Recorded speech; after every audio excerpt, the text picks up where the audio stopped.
So let's continue on the topic of social justice. Here is a tweet. Questions for disciples of social justice. Number 1. Does the act of generating negative otherism, e.g., or for example, malevolent forms of racial or sexual discrimination, increase or decrease one's credibility as an intellectual? And number 2, is redirection of hatred the best long-term solution to stopping it? Okay. So, does the act of generating negative otherism, that is to say, malevolent forms of racial or sexual discrimination, does it increase or decrease one's credibility as an intellectual? Leave me a comment below with your thoughts on that question, your answer for that question, if you will. I appreciate that. Thank you very much. But I'm going to give my take on it right here. So, no, it doesn't increase their credibility as an intellectual if they're focusing on the group over the individual. That tells me that they're not looking deep enough. They're on a higher surface layer. While they're looking at labels, they're looking at a brand for a person rather than that person's individual merits and flaws and character. When you're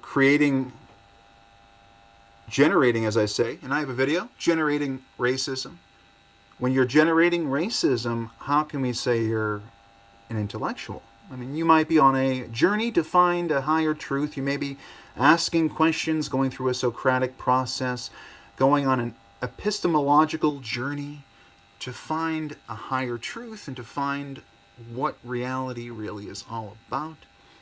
But when you're out there and you're pointing around and you're saying, well, you're doing this because you're a certain skin tone or cultural or ethnic heritage, or you're doing this because of your sexuality, of your gender, of your sex, whatever it might be, whatever your sexual preferences might be, if somebody looks at you and goes, well, you're doing this because of that.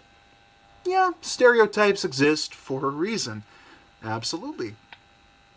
We all have things we do that kind of fall directly into that wheelhouse of what people perceive to be a common characteristic of that group. And my computer is being very fun today. Fun computer. Okay, computer. That's another tweet of mine. You can check out OK Computer. We'll have a new video out on that in the near future. So I don't think it increases it. I think it undermines the intellectual process when you're looking at malevolent forms of racial or sexual discrimination and then saying, well, we're searching for the truth, and here we're going to break it down and say things that are, I don't want to get into what is offensive speech, but things that are plainly designed to cause direct harm. And I don't believe, I am a free speech absolutist in many ways, but I don't believe that direct harm is necessarily the most kosher. This is not the hill to die on, as they say, when you're discussing free speech. Fire in a crowded theater, inciting violence, these aren't things that I consider to be kosher, just like kosher kitchen. These aren't things that I consider to be a kosher way to proceed. That's why I'm agnostic to the modern religion of censorship.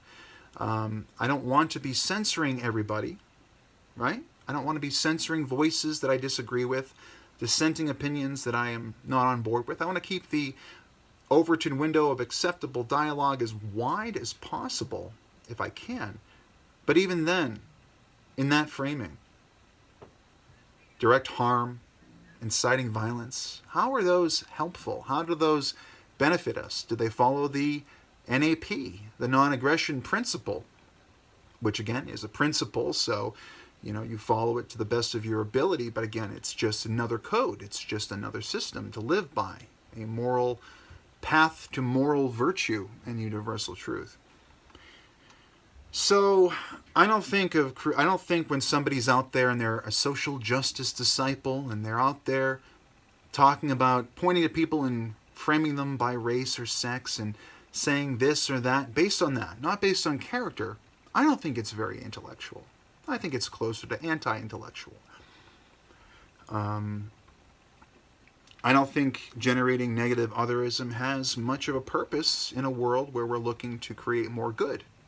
I think in a world where we're trying to cause problems, hey, that could work out. But I see that a lot. I see people that are academics, so they might have some credentials, they might have some blessings from state, academia, media, wherever it might be, and they're spreading otherism, they're spreading racism, and they're doing it with an altruistic meaning, with an altruistic bent. I call it altruistic otherism. Good intentions pave the road to hell.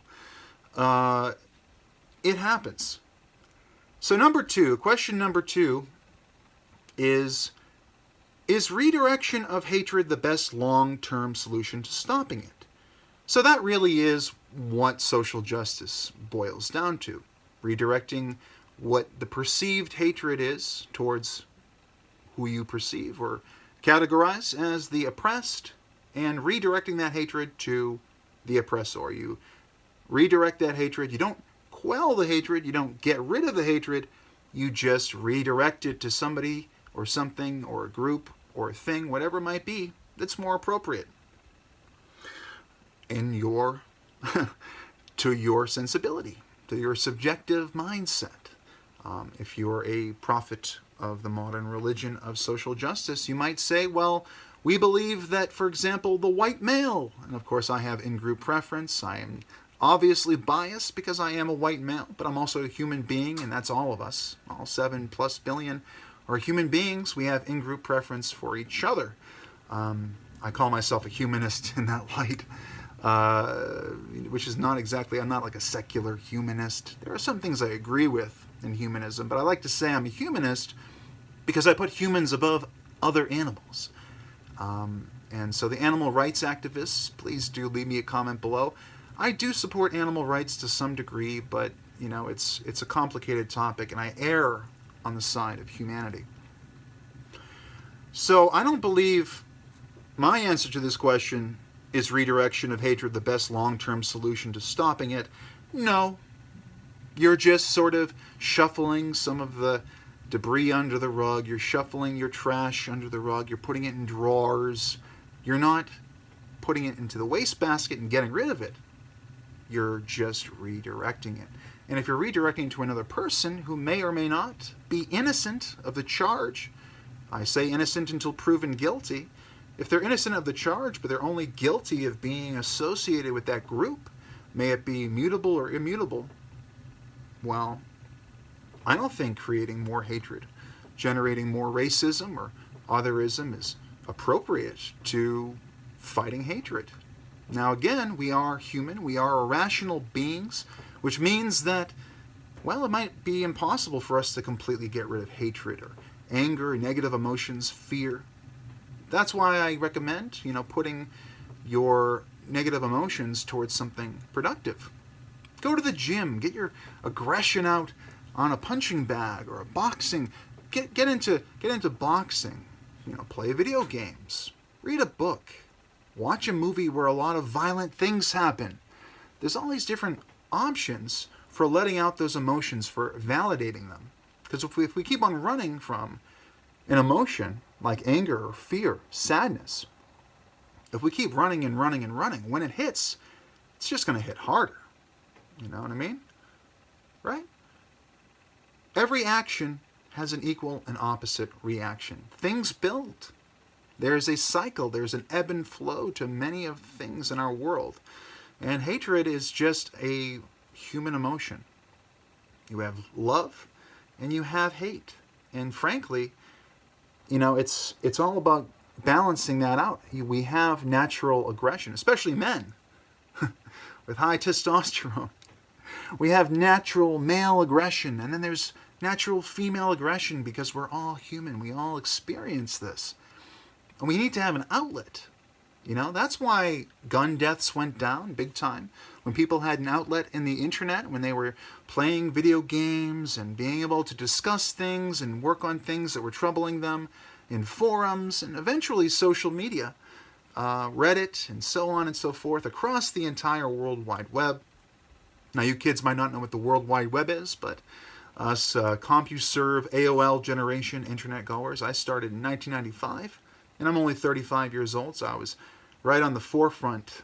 My family had CompuServe, and I started to, find a real release, catharsis, through going to websites, going to forums, and discussing things that were on my mind.